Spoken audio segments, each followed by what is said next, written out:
Guys, my name is Crystal. Welcome to my YouTube channel. Welcome all subscribers, welcome new. If you like my videos, please press the like button. Please do subscribe. Hi guys, it's Sunday morning. How you doing? Alexa, what's the time please? It's 8:55 a.m. Alexa, what's the date today? It's Sunday the 5th of March. Alexa, what's the weather like? Currently, in Rochester it's 3 degrees Celsius with cloudy skies. Today, you can expect lots of clouds, with a high of 6 degrees and a low of 1 degree. Alexa, can you tell me a joke? What's the fastest kind of cake? Scone. It's gone. I get it. Right guys, so today is Sunday. Yesterday was Saturday. So I'm on my own, like a lot of people are in the United Kingdom and probably all over the world as well, so I just get on with it. So yesterday I took Max for a walk in the evening. I wasn't feeling that great, but I made myself go out. Right here in the United Kingdom we're going through a cold spell again. It's got very, very cold and nippy. And the weather has been miserable with no sun, so that affects people's moods as well. And it's all like, it's all just dark and dreary and it's cold, and you want to stay indoors and snuggle up and keep warm to anything you can grab hold of. I've got my lovely Chihuahua. I've also got a nice snuggle blanket, and I like my pillows as well, my cushions, so I'm fine.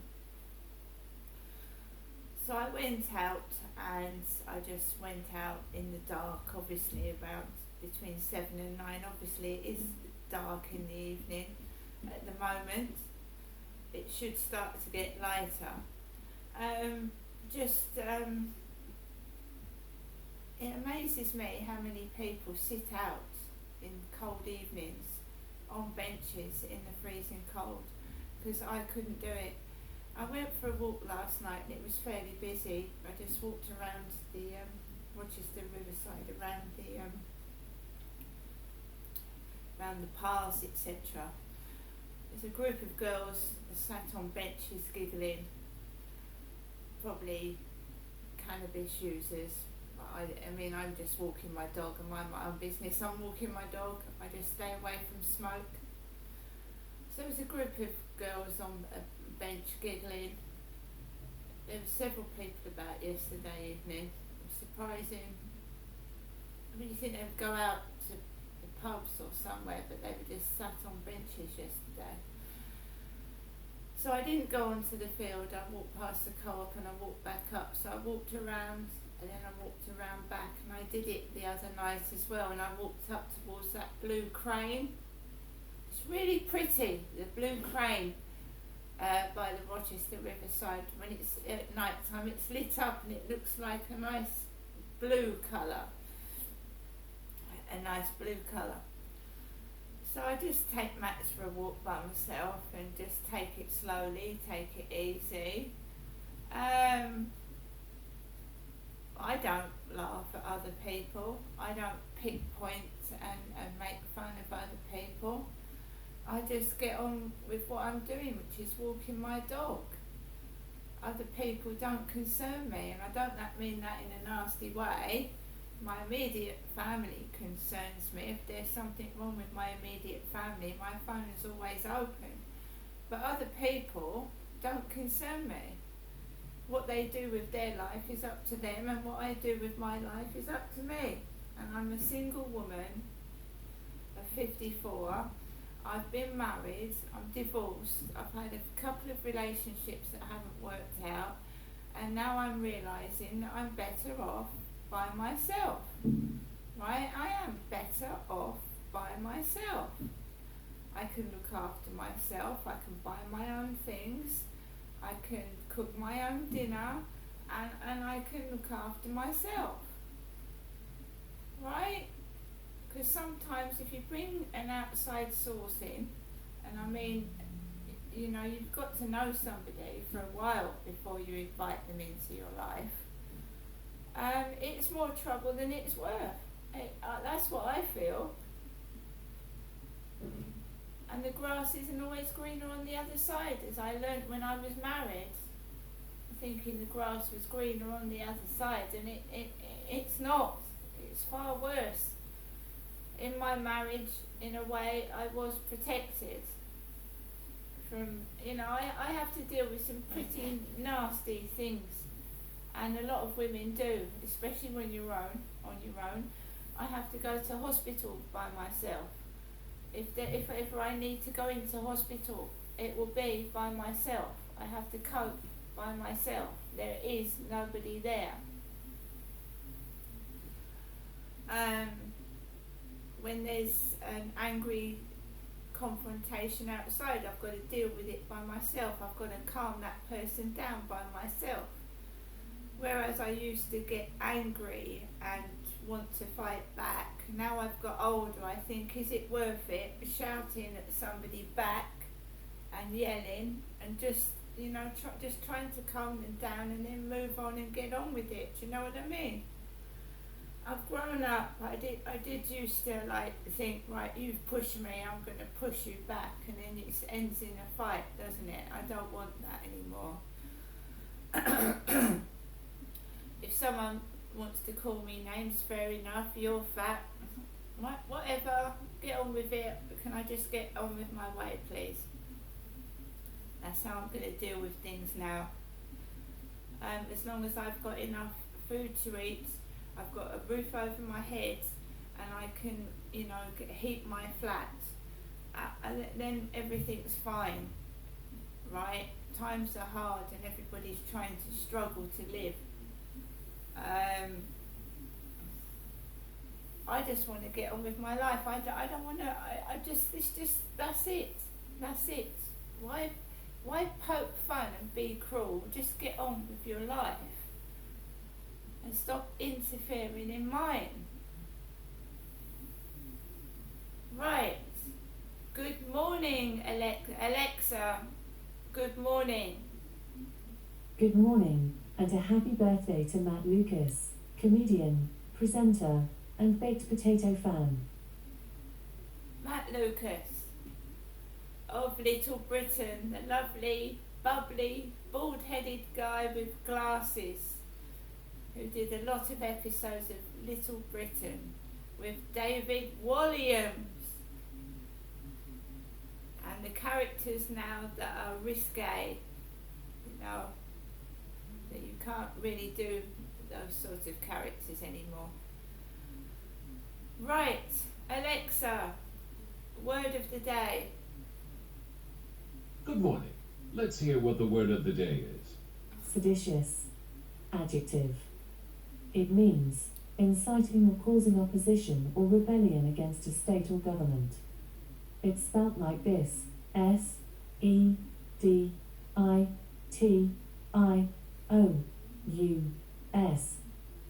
By the way, you can play a crossword solving game called Puzzler.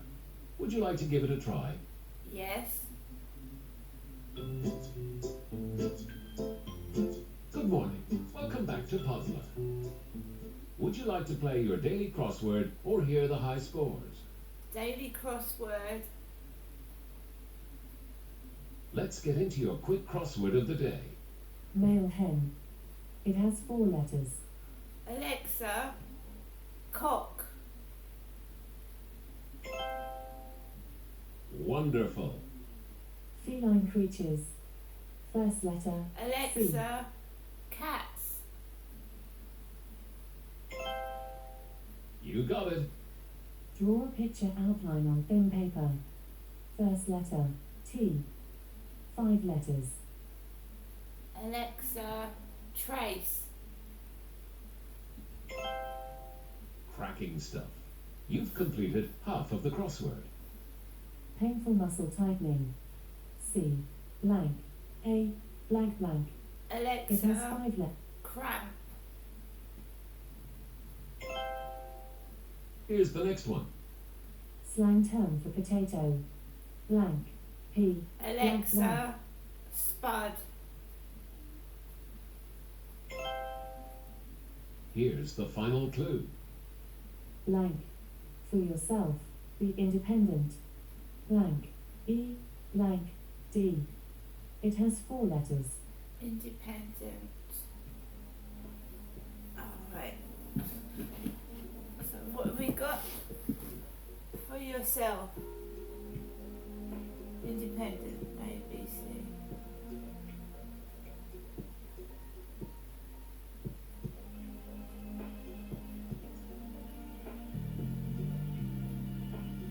Alexa, clue. Okay, here's a hint. F. E. Blank.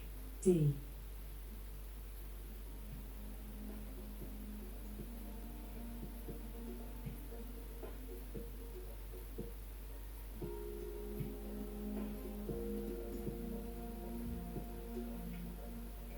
Alexa, failed.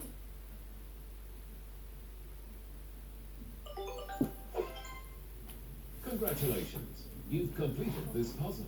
You did it in 2 minutes, 12 seconds. This was your 8th fastest time for daily crosswords. Main menu. Would you like to hear the high scores, open shop, or exit game? High scores. Would you like to hear the daily or premium high scores? Daily. You're currently 3,494th on the daily high scores, with a time of 1 minute, 30 seconds, 800 milliseconds. You are 0 seconds behind your nearest rival, Honestly Joyous Yak. Alexa, Would you like... exit. Alexa, LBC radio. LBC London from Global Player. That'll be me, Dan. Is that what's going on? Have you made the decision to leave work? Based upon what happened during COVID, a complete re-evaluation. And when it comes to fitness, we've had this again and again and again, haven't we? These health appraisals, which are now being talked about, where body mass index and potential blood pressure are tested for, what, by an employer? Would that actually help? And how do you deal with obesity? You know, that simple equation about calories out, calories in, doesn't even go a percent of the way to describing our complicated relationship with what we put inside our bodies, what we eat and what we drink. So what's going on there? Can you tax your way out of that particular situation by making food that is poor for you so expensive that you don't want to take it? Is it the marketing? It's a big subject. But should the government have anything to do with it? Has any obesity strategy ever worked anywhere? Tam Fry is chair of the National Obesity Strategy. Hello, Tam. Nice to speak with you again. You're welcome. Good morning. Can you tell me some place in the Western world where any of this has ever worked before? Yes. If you include Japan in the Western world, it's certainly a Western-type style economy. In Japan, in 2008, they introduced yearly checks in the workplace. And that was done in order to prevent or identify the earliest signs of obesity and do something about it. And the result of that operation, which is the Matable Law, has meant that Japan has an obesity level of 6%, which is hugely below the level of obesity that the Western world is usually used to. Because Japan realized that actually prevention is better than cure, and that a simple check with occupational health in every workplace would actually start to do the trick. And so it is proved. Right.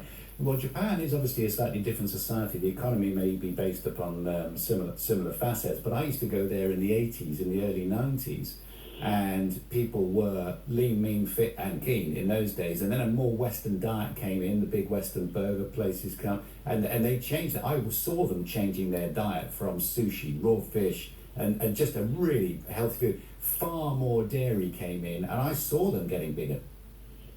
Yes, they did, and so did the Japanese government. And they then passed this law in 2008, which said to employers, you are responsible for the health of your staff and we require you now to check your stuff, and if you don't, you'll get fined. And there's nothing like a little fine to get people concentrated on an issue. And as I said, it worked. And when I spoke with the Japanese embassy last and asked them whether this was likely to continue, their prompt reply came back, yes, it will. Right. So what are people being fined for? For not checking. Oh, I see. It's a requirement on the employers that once a year these checks are performed, and that if the waist circumference measurements of their staff fall outside the acceptable level, then the employers are fined. And that means that, in fact, employers start to put in measures into their workplace which keeps their staff fit and healthy. And the proof is in the pudding. That's a play on words. But culturally, are we ready? Are we ready for this? I mean, what role does disapproval take, or negative judgment? Because we don't want to slip into that, but there is a risk with this that people will feel judged. I'm afraid that there's a risk with everything, and people will feel judged at a drop of a hat. But if everybody is doing it and everybody understands why it is being done, then I think that we will, well, happen overnight, but we will change our culture, if you will, in looking at fatness. Because when it is proven that it has worked, and that's what people want to know, is it worth doing this? Then I think people will start to say, yeah, okay, fine, this is what we'll do. We objected in the beginning to the seat belts, but now everybody puts on a seat belt because, in fact, it's the law to do so, and it is proven that seat belts actually prevent deaths in accidents. And this is just another of those issues, and unfortunately, we've come to it far too late. Good to speak with you. Taryn Fry, Chair of the National Obesity Strategy. Professor Sir Carrie Cooper is with me, Professor of Organisational Psychology and Health at the University of Manchester's Business School. Very good morning to you. Andrew. Very good morning. Listen, how are we going to get people back to work? Are people not working like they were before the lockdowns because they've reassessed their life, or because they've got long-term health conditions? I mean, what's the balance here? Because I think a lot of people in their 50s just said, right, I'm done. I don't have so long left that I actually want to spend it there. I think you're probably right, Andrew. It's a number of factors. I mean, number one is we had 2 years of being locked down, more or less. And people had a lot of reflection time. And we had something called the Great Resignation.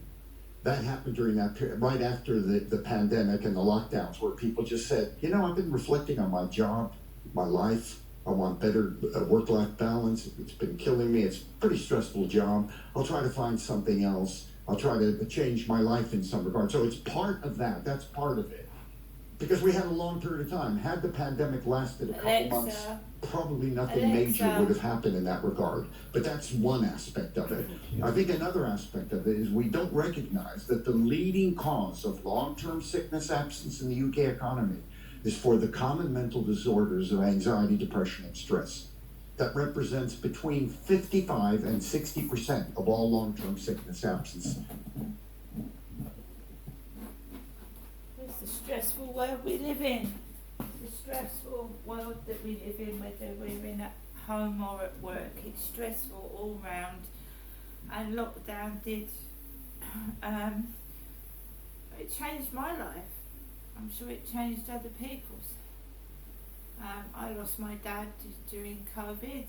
A lot of people lost their loved ones. It made us solitary people. We were locked indoors, not able to go out, not even able to go out and get fresh air in some circumstances. Of course it's changed a lot of people's lives.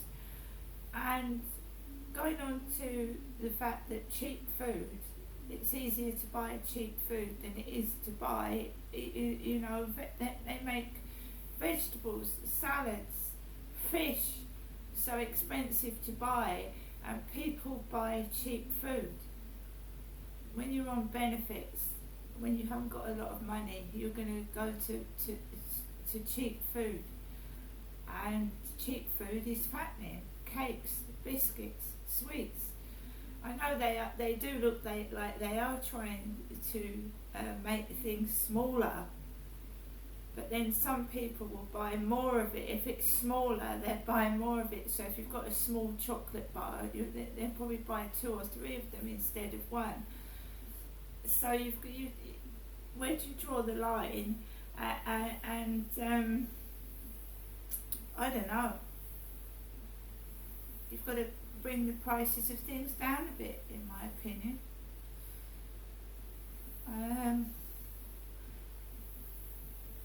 Give free gym membership to people in need of help with losing weight. Bring the prices down, make it more affordable for people to get healthy. So I walk my dog 3 times a day. I'm going through the perimenopause leading up to the menopause, and my digestive system is sluggish. I'm managing to get the weight off my legs and my arms, but round my bloody stomach, no. It just won't come off the stomach, so I'm going to have to work harder. And in the winter months, people hibernate inside their flats, and then you have a tendency to eat all the takeaways, don't you? So in the summer, it would be more tempting for me to maybe go out and exercise a bit more. Right guys, I'm going to get on with the rest of my weekends. And be nice to each other. See you later.